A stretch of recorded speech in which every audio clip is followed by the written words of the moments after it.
Sud Radio Découverte Tourisme, Stéphane Zeremeta. Bonjour Stéphane. Bonjour Jean-Marie. Directeur éditorial des guides Le Petit Futé. Aujourd'hui, on prend le large, mais alors tout en douceur. Ah oui, on part vers le sud-ouest. On est à la découverte d'un des chefs-d'œuvre d'ingénierie les plus poétiques de la France, le Canal du Midi. Moi, j'adore le Canal du Midi, la région et en plus cet ouvrage. Il est long de 240 km. Il relie Toulouse à la mer Méditerranée et depuis plus de 350 ans. Alors, en fait, c'est l'un des plus anciens canaux d'Europe. Il est encore en fonctionnement et bon, c'est vraiment un des symboles. Il est inscrit au patrimoine mondial de l'UNESCO depuis 96 et chaque année plein de voyageurs viennent du monde entier.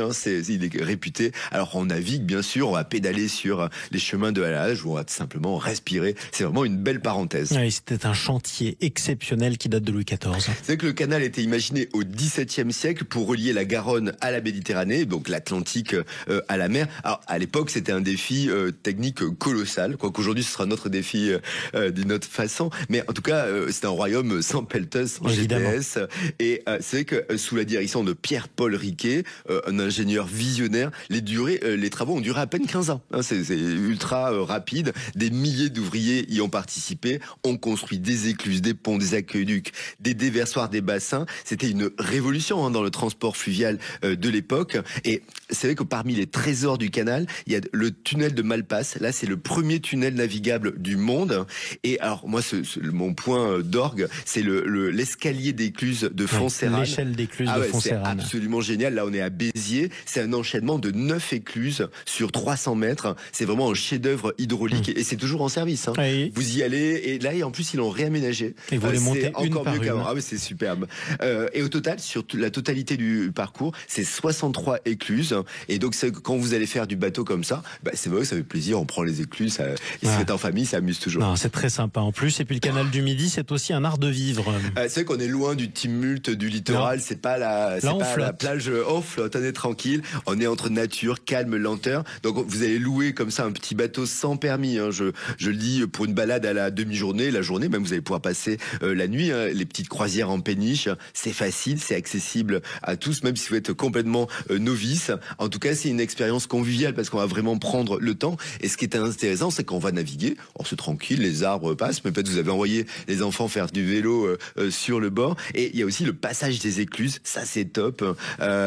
Et vous faites arrêter, vous faites un peu du shopping, halte gourmande, vous rencontrez d'autres plaisanciers, certains font la sieste. Et c'est vrai que on va loger.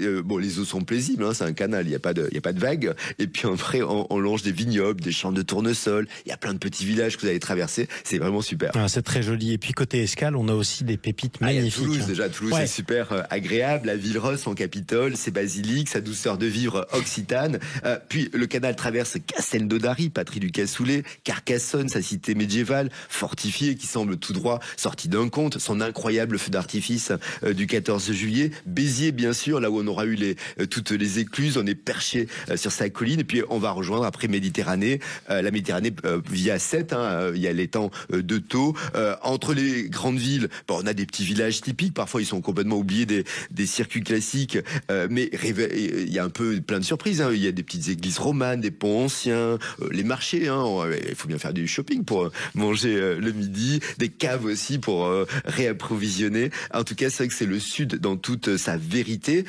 Ce canal du Midi, c'est vrai que pour moi, c'est vraiment c'est la tranquillité dans quelque chose où on est un tout petit peu pressé. Là, on va naviguer au fil de l'eau, le long des platanes, s'arrêter là où on veut. C'est vraiment un voyage hors du temps. Exactement. Et il y a d'autres canaux, on pourra en reparler à la rentrée. Notamment le Rhône à Sète juste après. Oui, ou même si on monte aussi le canal de Bourgogne, c'est quand même de belles expériences. Vous avez bien raison. Merci beaucoup Stéphane Zeremeta. On vous retrouve demain avec Le Petit Futé, direction. Nous partons sur une île, nous partons au Sri Lanka.